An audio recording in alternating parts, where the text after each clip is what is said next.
ਵਾਹਿਗੁਰੂ ਜੀ ਕਾ ਖਾਲਸਾ ਵਾਹਿਗੁਰੂ ਜੀ ਕੀ ਫਤਿਹ। ਗੁਰਮੁਖੀ ਅੱਖਰ ਜੋ ਹੈ ਭਾਈ, ਸਿੰਘ ਸਿੰਘ ਤੇ ਸਿੱਖੇ ਜਾਈ। ਸਤਿਗੁਰੂ ਸ੍ਰੀ ਗੁਰੂ ਨਾਨਕ ਦੇਵ ਸਾਹਿਬ ਮਹਾਰਾਜ ਜੀ ਨੇ ਸਾਨੂੰ ਅੰਮ੍ਰਿਤ ਬਾਣੀ ਦੀ ਬਖਸ਼ਿਸ਼ ਕੀਤੀ ਹੈ ਔਰ ਇਹ ਧੁਰ ਕੀ ਬਾਣੀ, ਅਕਾਲੀ ਬਾਣੀ ਗੁਰੂ ਸਾਹਿਬਾਂ ਨੇ ਉਚਾਰਨ ਕੀਤੀ ਔਰ ਗਰੀਬ ਨਵਾਜ ਸਾਹਿਬ ਜੀ ਨੇ ਗੁਰਬਾਣੀ ਦੀ ਸੰਥਿਆ ਕਰਨ ਦਾ ਵੀ ਹੁਕਮ ਸਾਨੂੰ ਗੁਰਸਿੱਖਾਂ ਨੂੰ ਕੀਤਾ ਹੈ। ਔਰ ਕਲਗੀਧਰ ਪਾਤਸ਼ਾਹ ਸ੍ਰੀ ਗੁਰੂ ਗੋਬਿੰਦ ਸਿੰਘ ਮਹਾਰਾਜ ਸਾਹਿਬ ਜੀ ਦਾ ਇਹ ਹੁਕਮ ਹੈ ਕਿ ਗੁਰਮੁਖੀ ਅੱਖਰ ਗੁਰੂ ਕੇ ਸਿੱਖਾਂ ਨੇ ਸਿੰਘਾਂ ਦੇ ਪਾਸੋਂ ਸਿੱਖਣੇ ਹਨ। ਗੁਰਬਾਣੀ ਦੀ ਸੰਥਿਆ ਕਰਨੀ ਅਤਿ ਜ਼ਰੂਰੀ ਹੈ। ਜਿਵੇਂ ਦਮਦਮੀ ਟਕਸਾਲ, ਇਸ ਦਾ ਮੁੱਢ ਹੀ ਇਸ ਥਾਂ ਤੋਂ ਵੱਜਦਾ ਹੈ ਕਿ ਅਨੰਦਪੁਰ ਸਾਹਿਬ ਦੀ ਧਰਤੀ ਤੇ ਕੋਈ ਸਿੰਘ ਗੁਰਬਾਣੀ ਦਾ ਨਿਤਨੇਮ ਕਰ ਰਿਹਾ ਹੈ। ਕਰਤੇ ਕੀ ਮਿੱਤ ਕਰਤਾ ਜਾਣੈ, ਕੈ ਜਾਣੈ ਗੁਰ ਸੂਰਾ। ਕੈ ਜੋ ਕੱਕੇ ਨੂੰ ਦੁਲਾਵਾਂ ਲੱਗੀਆਂ, ਉਸ ਦੇ ਥਾਂ ਤੇ ਕੇ ਪੜ ਜਾਂਦਾ ਹੈ। ਤੇ ਸ੍ਰੀ ਗੁਰੂ ਗੋਬਿੰਦ ਸਿੰਘ ਮਹਾਰਾਜ ਸਾਹਿਬ ਜੀ ਝਿੜਕਦੇ ਵੀ ਹਨ ਔਰ ਚਪੇੜ ਵੀ ਮਰਵਾਉਂਦੇ ਹਨ ਸਿੰਘ ਨੂੰ ਭੇਜ ਕੇ। ਦੀਵਾਨ ਦੀ ਸਮਾਪਤੀ ਤੋਂ ਸਿੰਘ ਆ ਕੇ ਬੇਨਤੀ ਕਰਦਾ ਹੈ ਕਿ ਸਤਿਗੁਰੂ ਜੀ ਆਪ ਜੀ ਕਹਿੰਦੇ ਹੋ ਗੁਰਬਾਣੀ ਵੱਧ ਤੋਂ ਵੱਧ ਪੜ੍ਹਿਆ ਕਰੋ, ਲੋਕ ਵਿੱਚ ਵੀ ਤੇ ਪਰਲੋਕ ਵਿੱਚ ਵੀ ਗੁਰਬਾਣੀ ਦਾ ਹੀ ਆਸਰਾ ਹੈ। ਅੱਜ ਨਿਤਨੇਮ ਕਰਦਿਆਂ ਚਪੇੜਾਂ ਵੱਜੀਆਂ ਹਨ। ਮਹਾਰਾਜ ਸਾਹਿਬ ਜੀ ਨੇ ਫੇਰ ਆਖਿਆ ਵੀ ਸਿੰਘਾ, ਜਿੰਨਾ ਦੁੱਖ ਤੈਨੂੰ ਹੋਇਆ ਹੈ ਉਹਦੇ ਤੋਂ ਕਿਤੇ ਜ਼ਿਆਦਾ ਦੁੱਖ ਸਾਨੂੰ ਹੋਇਆ ਹੈ। ਗੁਰਬਾਣੀ ਦੀ ਉਹ ਪੰਕਤੀ ਫੇਰ ਸੁਣਾਈ, ਕੈ ਦੀ ਥਾਂ ਤੇ ਫੇਰ ਕੇ ਪੜ੍ਹ ਦਿੱਤਾ। ਆਖਿਆ ਸਿੰਘਾ, ਗੁਰਬਾਣੀ ਸਾਡੇ ਅੰਗ ਆ। ਜੋ ਗਲਤ ਪੜ੍ਹਦਾ ਹੈ, ਅਸ਼ੁੱਧ ਪੜ੍ਹਦਾ ਹੈ, ਜਿਵੇਂ ਕਿਸੇ ਦੇ ਅੰਗ ਮਰੋੜੇ ਜਾਣ, ਇਸ ਤਰ੍ਹਾਂ ਸਾਡੇ ਇਹ ਅੰਗ ਮਰੋੜਨ ਵਾਲੀ ਜਿਹੜੀ ਗਲਤੀ ਹੈ ਉਹ ਸਿੰਘਾ ਤੂੰ ਕਰ ਰਿਹਾ ਸੀ। ਇਸ ਪੰਕਤੀ ਦਾ ਅਰਥ ਹੈ ਕਰਤੇ ਪੁਰਖ ਦੀ ਮਰਿਆਦਾ ਨੂੰ ਕਰਤਾ ਪੁਰਖ ਜਾਣਦਾ ਹੈ। ਕੈ ਦਾ ਅਰਥ ਹੈ ਜਾਂ ਗੁਰੂ ਸੂਰਮਾ ਜਾਣਦਾ ਹੈ। ਕਰਤੇ ਕੀ ਮਿੱਤ ਕਰਤਾ ਜਾਣੈ, ਕੈ ਜਾਣੈ ਗੁਰ ਸੂਰਾ। ਸਿੰਘਾ ਤੂੰ ਪੜ੍ਹ ਰਿਹਾ ਸੀ ਕੇ ਜਾਣੈ ਗੁਰ ਸੂਰਾ। ਕੇ ਦਾ ਅਰਥ ਹੈ ਕੀ, ਭਾਵ ਕੀ ਜਾਣੇ ਗੁਰੂ ਸੂਰਮਾ। ਗੁਰੂ ਨੂੰ ਕੀ ਪਤਾ ਹੈ, ਗੁਰੂ ਨਹੀਂ ਜਾਣਦਾ, ਇਸ ਕਰਕੇ ਅਰਥ ਦਾ ਅਨਰਥ ਹੋ ਗਿਆ। ਸਿੰਘਾ, ਜਿੱਥੇ ਕੈ ਆ ਉੱਥੇ ਕੈ ਬੋਲਿਆ ਕਰੋ, ਜਿੱਥੇ ਕੇ ਆ ਉੱਥੇ ਕੇ ਬੋਲਿਆ ਕਰੋ। ਮਹਾਰਾਜ ਸਾਹਿਬ ਜੀ ਨੇ ਅਰਥ ਕਰਕੇ ਸੁਣਾਏ। ਪਾਸ ਖਲੋਤੇ ਪਿਆਰੇ ਦਇਆ ਸਿੰਘ ਆਦਿਕ ਸਿੰਘਾਂ ਨੇ ਬੇਨਤੀ ਕੀਤੀ ਕਿ ਮਹਾਰਾਜ, ਜਿਵੇਂ ਇੱਕ ਪੰਕਤੀ ਦੇ ਸਾਰੇ ਅਰਥ ਆਪ ਜੀ ਨੇ ਸੁਣਾਏ ਹਨ, ਇਸੇ ਤਰ੍ਹਾਂ ਕਿਰਪਾ ਕਰਕੇ ਮਹਾਰਾਜ ਇਹ ਸਾਰੀ ਗੁਰਬਾਣੀ ਦੇ ਅਰਥ ਸੁਣਾ ਦਿਓ। ਇੱਕ ਤਾਂ ਸਾਨੂੰ ਅਰਥਾਂ ਦੀ ਸਮਝ ਲੱਗ ਜਾਵੇਗੀ, ਇੱਕ ਸੁੱਧ ਉਚਾਰਨ ਦਾ ਪਤਾ ਲੱਗ ਜਾਵੇਗਾ। ਸਤਿਗੁਰਾਂ ਨੇ ਆਖਿਆ ਹੁਣ ਤੇ ਜੰਗਾਂ ਯੁੱਧਾਂ ਦਾ ਸਮਾਂ ਹੈ, ਜਿਸ ਵੇਲੇ ਜੰਗਾਂ ਯੁੱਧਾਂ ਤੋਂ ਵਿਹਲੇ ਹੋਵਾਂਗੇ ਫਿਰ ਗੁਰਬਾਣੀ ਦੀ ਸੰਥਿਆ ਕਰਾਵਾਂਗੇ। ਤਾਂ ਸਤਿਗੁਰੂ ਜੀ ਨੇ ਸਾਬੋ ਕੀ ਤਲਵੰਡੀ, ਗੁਰੂ ਕੀ ਕਾਂਸ਼ੀ, ਤਖਤ ਸ੍ਰੀ ਦਮਦਮਾ ਸਾਹਿਬ ਵਾਲੇ ਸਥਾਨ ਤੇ ਲੰਮਾ ਇਤਿਹਾਸ ਹੈ। ਉੱਥੇ ਫਿਰ ਮਹਾਰਾਜ ਸਾਹਿਬ ਜੀ ਨੇ ਕੰਠੋਂ ਬਾਣੀ ਉਚਾਰਨ ਕੀਤੀ। ਭਾਈ ਮਣੀ ਸਿੰਘ ਸਾਹਿਬ ਜੀ ਨੂੰ ਲਿਖਾਰੀ ਲਾਇਆ ਤੇ 48 ਸਿੰਘਾਂ ਨੂੰ ਮਹਾਰਾਜ ਸਾਹਿਬ ਜੀ ਨੇ ਗੁਰਬਾਣੀ ਦੇ ਸੰਪੂਰਨ ਅਰਥ ਪੜ੍ਹਾਏ। ਸੰਗਤ ਹੋਰ ਵੀ ਆਉਂਦੀ ਸੀ, ਕਿਸੇ ਨੇ ਇੱਕ ਦਿਨ ਹਾਜ਼ਰੀ ਭਰੀ, ਕਿਸੇ ਨੇ 2 ਦਿਨ ਭਰੀ, ਪਰ 48 ਸਿੰਘਾਂ ਨੇ ਇੱਕ ਓੰਕਾਰ ਤੋਂ ਲੈ ਕੇ 18 10 20 ਤੱਕ ਸਾਰੀ ਬਾਣੀ ਦੇ ਅਰਥ ਸਰਵਣ ਕੀਤੇ, ਜਿਨ੍ਹਾਂ ਵਿੱਚ ਬਾਬਾ ਮਣੀ ਸਿੰਘ ਜੀ, ਬਾਬਾ ਦੀਪ ਸਿੰਘ ਸਾਹਿਬ ਜੀ ਸ਼ਹੀਦ, ਇਸੇ ਤਰ੍ਹਾਂ ਪਿਆਰੇ ਦਇਆ ਸਿੰਘ ਜੀ, ਪਿਆਰੇ ਧਰਮ ਸਿੰਘ ਜੀ, ਭਾਈ ਮਾਨ ਸਿੰਘ ਜੀ ਆਦਿਕ ਸਿੰਘ ਸਨ। ਤੇ ਬਾਬਾ ਦੀਪ ਸਿੰਘ ਤੇ ਭਾਈ ਮਣੀ ਸਿੰਘ ਸਾਹਿਬ ਜੀ ਨੂੰ ਮਹਾਰਾਜ ਨੇ ਬਖਸ਼ਿਸ਼ ਕਰਕੇ ਉੱਥੋਂ ਟਕਸਾਲਾਂ ਚਲਾਈਆਂ। ਦਮਦਮੀ ਟਕਸਾਲ ਦਾ ਮੁੱਢ ਤਖਤ ਸ੍ਰੀ ਦਮਦਮਾ ਸਾਹਿਬ ਤੋਂ ਵੱਜਦਾ ਹੈ। ਤੋ ਗਰੀਬ ਨਵਾਜ ਸਾਹਿਬ ਨੇ ਹੁਕਮ ਕੀਤਾ ਕਿ ਗੁਰਬਾਣੀ ਦੀ ਸੰਥਿਆ ਕਰਨੀ ਅਤਿ ਜ਼ਰੂਰੀ ਹੈ। ਉਦਾਹਰਨ ਵਜੋਂ ਆਪਾਂ ਕੁਝ ਪੰਕਤੀਆਂ ਲੈਂਦੇ ਹਾਂ ਕਿ ਜਿੰਨਾ ਚਿਰ ਸੰਥਿਆ ਨਾ ਕੀਤੀ ਜਾਵੇ ਤਾਂ ਉਹਦਾ ਉਚਾਰਨ ਹੀ ਸਹੀ ਨਹੀਂ ਹੁੰਦਾ।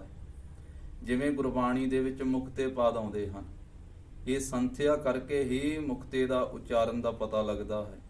ਜਿਵੇਂ ਜਪਜੀ ਸਾਹਿਬ ਦੇ ਵਿੱਚ ਤੱਤੇ ਅਤੇ ਨੰਨੇ ਕਈ ਵਾਰੀ ਮੁਕਤੇ ਆਏ ਹਨ। ਜਿਵੇਂ ਸੋਚੈ ਸੋਚ ਨਾ ਹੋਵਈ, ਜੇ ਸੋਚੀ ਲੱਖ ਵਾਰ। ਇਸ ਪੰਕਤੀ ਵਿੱਚ ਨੰਨਾ ਅੱਖਰ ਮੁਕਤਾ ਆਇਆ। ਮੁਕਤਾ ਉਸ ਨੂੰ ਆਖਿਆ ਜਾਂਦਾ ਹੈ ਜਿਹਨੂੰ ਕੋਈ ਲਗਾ ਮਾਤਰਾ ਨਹੀਂ ਲੱਗੀ, ਕੰਨਾ ਆਦਿਕ ਨਹੀਂ ਲੱਗਾ। ਇਸੇ ਤਰ੍ਹਾਂ ਤੱਤਾ ਵੀ ਮੁਕਤਾ ਆਉਂਦਾ। ਜਿਹੜਾ ਮੁਕਤਾ ਉਹਦਾ ਉਚਾਰਨ ਹੋਰ ਹੈ। ਜੇ ਤੱਤੇ ਨੂੰ ਕੰਨਾ ਲੱਗ ਜਾਵੇ ਤੇ ਉਹਦਾ ਉਚਾਰਨ ਥੋੜਾ ਜਿਹਾ ਲੰਮਾ ਬਣ ਜਾਂਦਾ ਹੈ। ਜੇ ਕੰਨਾ ਲੱਗ ਜਾਵੇ ਤੇ ਉੱਤੇ ਬਿੰਦੀ ਵੀ ਲੱਗ ਜਾਵੇ, ਫਿਰ ਬਿੰਦੀ ਦੀ ਵੀ ਆਵਾਜ਼ ਨਾਲ ਆਉਂਦੀ ਹੈ। ਤੱਤਾ ਮੁਕਤਾ ਹੋਵੇ ਤੇ ਤਾ, ਜੇ ਕੰਨਾ ਹੋਵੇ ਤੇ ਤੱਤੇ ਕੰਨਾ, ਤਾ ਨਾਲ ਉੱਤੇ ਬਿੰਦੀ ਵੀ ਹੋਵੇ ਤੇ ਤਾਂ, ਨਹੀਂ ਤੇ ਸੰਥਿਆ ਤੋਂ ਬਿਨਾ ਆਪਾਂ ਤਾ ਨੂੰ ਤਾਂ ਵੀ ਬੋਲ ਸਕਦੇ ਹਾਂ, ਤੇ ਤੱਤਾ ਜਿਹੜਾ ਮੁਕਤਾ ਹੈ ਉਹਨੂੰ ਕੰਨਾ ਲਾ ਕੇ ਵੀ ਬੋਲਿਆ ਜਾਂਦਾ ਹੈ, ਆਮ ਕਰਕੇ ਬੋਲਿਆ ਜਾਂਦਾ ਹੈ। ਜਪਜੀ ਸਾਹਿਬ 'ਚ ਬਹੁਤ ਤੱਤੇ ਮੁਕਤੇ ਆਉਂਦੇ। ਇਸੇ ਤਰ੍ਹਾਂ ਜਿਵੇਂ ਤੂੰ ਅਤੇ ਤੂੰ, ਤੱਤੇ ਨੂੰ ਦੁਲੈਂਕੜੇ ਲੱਗੇ ਹੋਣ ਤੇ ਪਾਠ ਬਣਦਾ ਤੂੰ, ਉੱਤੇ ਟਿੱਪੀ ਨਾ ਹੋਵੇ, ਤੇ ਜੇ ਟਿੱਪੀ ਹੋਵੇ ਤੇ ਫਿਰ ਉਹਦਾ ਉਚਾਰਨ ਹੈ ਤੂੰ। ਤੇ ਗੁਰਬਾਣੀ 'ਚ ਤੂੰ ਵੀ ਬਹੁਤ ਵਾਰੀ ਆਇਆ ਹੈ। ਜਪਜੀ ਸਾਹਿਬ 'ਚ ਆਉਂਦਾ ਤੂੰ ਸਦਾ ਸਲਾਮਤ ਨਿਰੰਕਾਰ, ਉੱਥੇ ਤੱਤੇ ਦੇ ਦੁਲੈਂਕੜੇ ਤਾਂ ਲੱਗੇ ਹੋਏ ਆ ਪਰ ਉੱਤੇ ਟਿੱਪੀ ਨਹੀਂ ਹੈ, ਤੇ ਆਮ ਕਰਕੇ ਸੰਥਿਆ ਤੋਂ ਬਿਨਾ ਉਹਨੂੰ ਤੂੰ ਬੋਲ ਦਿੱਤਾ ਜਾਂਦਾ ਹੈ, ਤੂੰ ਸਦਾ ਸਲਾਮਤ ਨਿਰੰਕਾਰ। ਇਸੇ ਤਰ੍ਹਾਂ ਸੁਖਮਨੀ ਸਾਹਿਬ ਦੀ ਚੌਥੀ ਅਸ਼ਟਪਦੀ ਦਾ ਅਖੀਰਲਾ ਪਦਾ ਹੈ, ਤੇ ਆਪਾਂ ਅਰਦਾਸ ਦੇ ਰੂਪ ਵਿੱਚ ਜਦੋਂ ਵੀ ਅਰਦਾਸ ਕਰਦੇ ਉਦੋਂ ਪੜ੍ਹਦੇ ਹਾਂ, ਤੂੰ ਠਾਕੁਰ ਤੁਮ ਪਹਿ ਅਰਦਾਸ। ਤੇ ਜਿਨ੍ਹਾਂ ਸੰਥਿਆ ਨਹੀਂ ਕੀਤੀ ਉਹ ਕਹਿ ਦਿੰਦੇ ਹਨ ਤੂੰ ਠਾਕੁਰ ਤੁਮ ਪਹਿ ਅਰਦਾਸ, ਟਿੱਪੀ ਆਪਣੇ ਕੋਲੋਂ ਲਾ ਦਿੱਤੀ ਜਾਂਦੀ ਹੈ। ਉਥੇ ਟਿੱਪੀ ਹੈ ਨਹੀਂ, ਤੱਤੇ ਨੂੰ ਦੁਲੈਂਕੜੇ ਆ ਪਰ ਟਿੱਪੀ ਨਹੀਂ ਹੈ। ਇਸੇ ਤਰ੍ਹਾਂ ਜਿਵੇਂ ਗੁਰਬਾਣੀ 'ਚ ਆਉਂਦਾ ਹੈ ਖਸਮ ਅਤੇ ਖਸਮ, ਅਗਮ ਅਤੇ ਅਗੰਮ। ਜਿੱਥੇ ਖਸਮ ਹੈ ਉੱਥੇ ਸੱਸੇ ਦੇ ਉੱਤੇ ਟਿੱਪੀ ਨਹੀਂ ਲੱਗੀ, ਖਸਮ ਛੋੜ ਦੂਜਾ ਲੱਗੇ ਡੁੱਬੇ ਸੇਵਨ ਜਾ ਰਿਹਾ, ਉੱਥੇ ਪਾਠ ਖਸਮ ਹੈ। ਜਿੱਥੇ ਆਉਂਦਾ ਹੋਵੈ ਸਿਫਤ ਖਸਮ ਦੀ, ਨੂਰ ਅਰਸਹ ਕੁਰਸਹ ਝਟੀਐ, ਤੁਧ ਡਿੱਠੇ ਸੱਚੇ ਪਾਤਸ਼ਾਹ ਮਲ ਜਨਮ ਜਨਮ ਦੀ ਕੱਟੀਐ, ਉੱਥੇ ਸੱਸੇ ਦੇ ਉੱਤੇ ਟਿੱਪੀ ਲੱਗੀ ਹੋਈ ਹੈ। ਹੋਵੈ ਸਿਫਤ ਖਸਮ ਦੀ, ਉੱਥੇ ਖਸਮ ਬੋਲਣਾ ਹੈ। ਅਰਥ ਦੋਨਾਂ ਦਾ ਇੱਕੋ ਹੀ ਆ, ਖਸਮ ਦਾ ਵੀ ਤੇ ਖਸਮ ਦਾ ਵੀ। ਇਸੇ ਤਰ੍ਹਾਂ ਅਗਮ ਦਾ ਵੀ ਤੇ ਅਗੰਮ ਦਾ ਵੀ, ਪਰ ਜਿੱਥੇ ਗੱਗੇ ਤੇ ਟਿੱਪੀ ਲੱਗੀ ਉਹਨੂੰ ਅਗੰਮ ਬੋਲਣਾ, ਜਿੱਥੇ ਟਿੱਪੀ ਨਹੀਂ ਲੱਗੀ ਉਹਨੂੰ ਅਗਮ ਬੋਲਣਾ। ਇਸੇ ਤਰ੍ਹਾਂ ਹੋਰ ਵੀ ਗੁਰਬਾਣੀ ਦੇ ਵਿੱਚ ਹੈ, ਜਿਵੇਂ ਬੁੱਝੈ ਬੱਬੇ ਔਂਕੜ ਝੱਜੇ ਨੂੰ ਦੁਲਾਵਾਂ। ਜਿੱਥੇ ਆਉਂਦਾ ਪ੍ਰਭ ਕੈ ਸਿਮਰਨ ਤ੍ਰਿਸ਼ਨਾ ਬੁਝੈ, ਉੱਥੇ ਸੰਥਿਆ 'ਚ ਦੱਸਿਆ ਜਾਂਦਾ ਵੀ ਇਹ ਤ੍ਰਿਸ਼ਨਾ ਦੇ ਮਿਟਣ ਦੀ ਗੱਲ ਹੈ, ਤ੍ਰਿਸ਼ਨਾ ਦੇ ਬੁਝਣ ਦੀ ਗੱਲ ਹੈ। ਇੱਥੇ ਬੁਝਣ ਦਾ ਅਰਥ ਬਣਦਾ ਹੈ ਅੱਗ ਦਾ ਬੁਝ ਜਾਣਾ, ਤ੍ਰਿਸ਼ਨਾ ਦਾ ਬੁਝ ਜਾਣਾ, ਇਹ ਪੋਲਾ ਬੋਲਣਾ ਹੈ। ਜਿੱਥੇ ਆਉਂਦਾ ਹੈ ਬੁਝਣ ਦਾ ਹੁਕਮ ਦੇ ਨਾਲ ਆਵੇ, ਅੱਖਰ ਉਹੀ ਬੱਬੇ ਔਂਕੜ ਝੱਜੇ ਦਲਾਵਾਂ, ਉੱਥੇ ਅਦਕ ਲਾ ਕੇ ਬੋਲਿਆ ਜਾਂਦਾ ਹੈ। ਅਦਕ ਲਿਖਣਾ ਨਹੀਂ, ਗੁਰੂ ਗ੍ਰੰਥ ਸਾਹਿਬ ਜੀ ਦੀ ਬਾਣੀ 'ਚ ਕਿਤੇ ਵੀ ਅਦਕ ਨਹੀਂ ਆਉਂਦਾ ਜਿਹੜਾ ਅੱਖਰ ਨੂੰ ਭਾਰਾ ਕਰਨ ਵਾਸਤੇ ਵਰਤਿਆ ਜਾਂਦਾ। ਨਾਨਕ ਹੁਕਮੈ ਜੇ ਬੁੱਝੈ, ਇੱਥੇ ਅੱਖਰ ਉਹੀ ਆ ਜੋ ਤ੍ਰਿਸ਼ਨਾ ਬੁਝੈ ਦੇ ਨਾਲ, ਪਰ ਇੱਥੇ ਕੱਸ ਕੇ ਬੋਲਣਾ ਕਿਉਂਕਿ ਹੁਕਮ ਨੂੰ ਸਮਝਣ ਦੀ ਗੱਲ ਆ, ਹੁਕਮ ਨੂੰ ਬੁੱਝਣ ਦੀ ਗੱਲ ਆ। ਤਾਂ ਇਹ ਸੰਥਿਆ ਦੇ ਵਿੱਚੋਂ ਹੀ ਇਹਨਾਂ ਗੱਲਾਂ ਦਾ ਪਤਾ ਲੱਗਦਾ।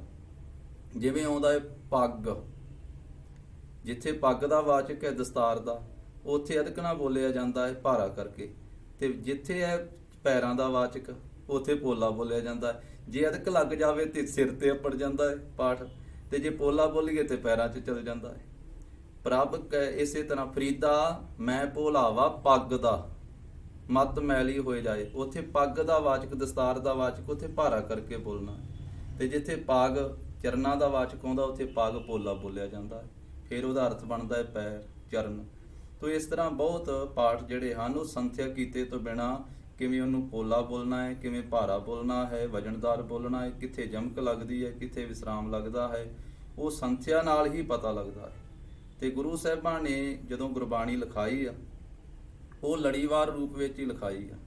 ਬਾਅਦ ਵਿੱਚ ਸਮੇਂ ਦੇ ਨਾਲ ਇਹ ਪਦਛੇਦ ਕਰ ਦਿੱਤੀ ਗਈ ਆ, ਜੋ ਕਿ ਨਹੀਂ ਸੀ ਕਰਨੀ ਚਾਹੀਦੀ, ਪਰ ਗੁਰੂ ਸਾਹਿਬਾਂ ਨੇ ਪਦਛੇਦ ਨਹੀਂ ਕੀਤੇ ਸਰੂਪ।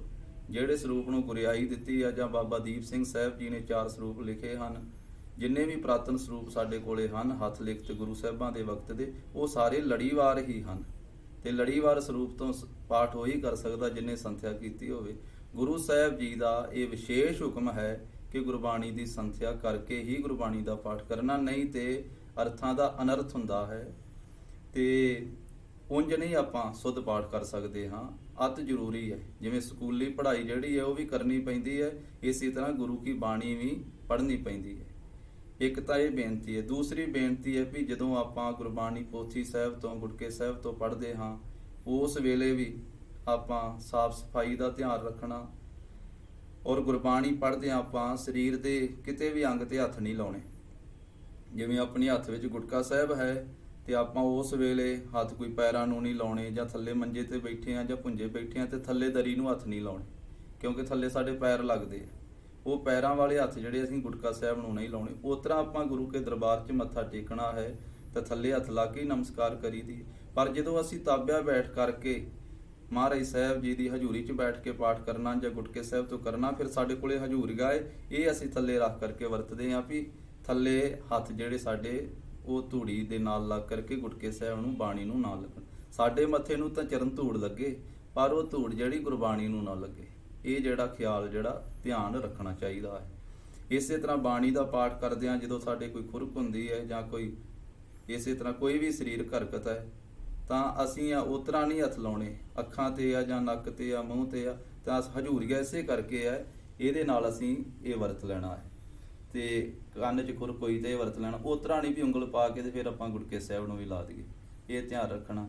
ਤੇ ਅੱਜ ਕੱਲ੍ਹ ਫੋਨ ਦੇ ਵਿੱਚ ਆਪਾਂ ਸਾਰੀ ਗੁਰਬਾਣੀ ਦੀ ਸੰਥਿਆ ਜਿਵੇਂ ਪਾ ਰਹੇ ਆ, ਫੋਨ ਦੇ ਵਿੱਚ ਗੁਟਕੇ ਸਾਹਿਬ ਵੀ ਭਰੇ ਹੋਏ ਆ। ਫੋਨ ਦੀ ਵੀ ਜਦੋਂ ਵਰਤੋਂ ਕਰਨੀ ਹੈ, ਗੁਰਬਾਣੀ ਪੜ੍ਹਨੀ ਹੈ, ਫੋਨ ਤੋਂ ਆਪਾਂ ਨੂੰ ਜਲ ਵਰਤ ਕੇ ਹੱਥ ਸੁੱਚੇ ਕਰਕੇ ਫੇਰ ਹੀ ਫੋਨ ਤੋਂ ਬਾਣੀ ਪੜ੍ਹਨੀ ਚਾਹੀਦੀ, ਖੋਲ੍ਹਣੀ ਚਾਹੀਦੀ।